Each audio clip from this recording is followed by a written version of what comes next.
हमारे वैज्ञानिकों ने माने महर्षियों ने ये देखा कि जीवन के दिनों में माने अगर ठंड के दिन है तो शरीर में क्या प्रकोप ज्यादा है, बरसात के दिन है तो शरीर में क्या प्रकोप ज्यादा है, गर्मी के दिन है तो शरीर में कौन सा प्रकोप ज्यादा, प्रकोप माने वात पित्त कफ, ये तीन ही तरह के।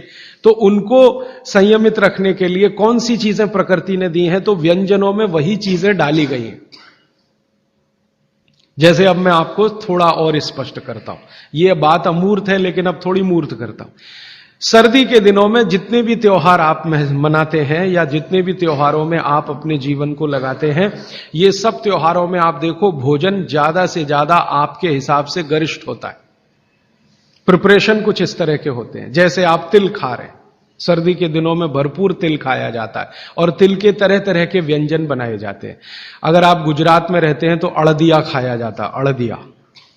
दुनिया का इससे अच्छा शायद कोई पकवान ना हो, अड़दिया जिसको कहा जाता है, उड़द की दाल का बनता है अड़दिया। ऐसे ही राजस्थान के कुछ इलाकों में विशेष पकवान है, ऐसे उत्तर प्रदेश के इलाकों में कुछ पकवान है।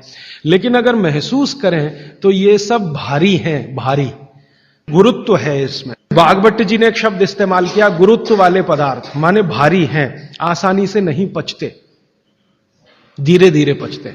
अड़दिया तो आसानी से नहीं पचेगा, तिल की चीजें भी आसानी से नहीं पचने वाली हैं।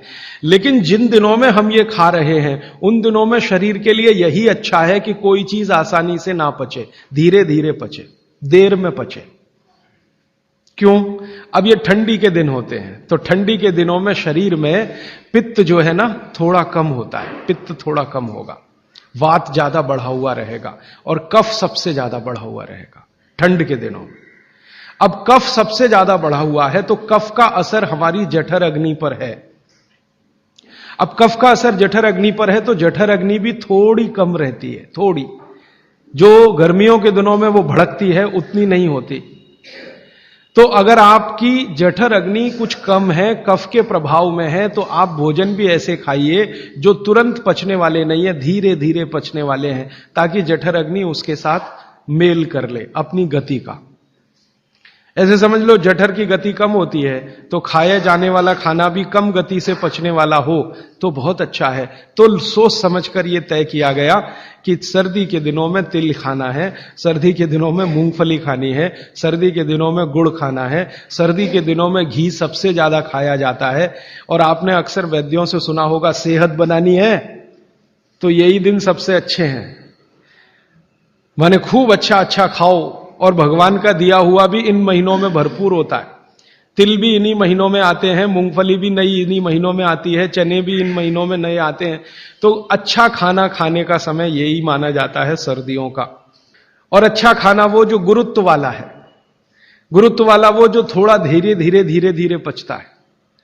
तो कितना बड़ा मेल बिठाकर हमारे लोगों ने हमारे व्यंजनों को त्योहारों के साथ जोड़ा।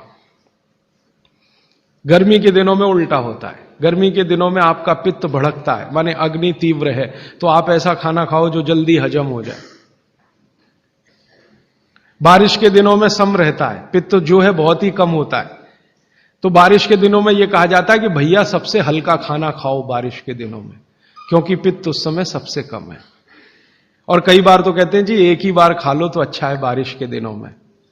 और जैन समाज वाले तो जानते हैं कि बारिश के दिनों के खाने में बहुत रिस्ट्रिक्शन है। क्यों जी?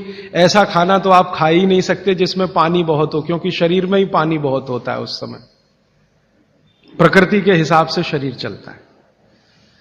तो बारिश के दिनों में अक्सर आपने सुना है जैन साधु संतों के मुंह से कि हरा पत्ती का सब्जी मत खाओ, हरा सब्जियां मत खाओ, ये वगैरह वगैरह। हरे पत्ती की सभी सब्जियां बहुत पानी भरी भरी, पानी शरीर में ही पहले से ज्यादा है क्योंकि बारिश में नमी ज्यादा है, तो आप ज्यादा पानी के शिकार होंगे। ज्यादा पानी भी अच्छा नहीं है, कम पानी भी अच्छा नहीं। तो इसलिए साधु संत जो कहते हैं वो भी कुछ विज्ञान के आधार पर कहते हैं। बस अंतर इतना ही है कि हमारे दिमाग में क्यों इतना गहरा घुसा हुआ है कि जब तक क्यों एक्सप्लेन कोई नहीं करता हम ना उसकी बात सुनते हैं ना मानते।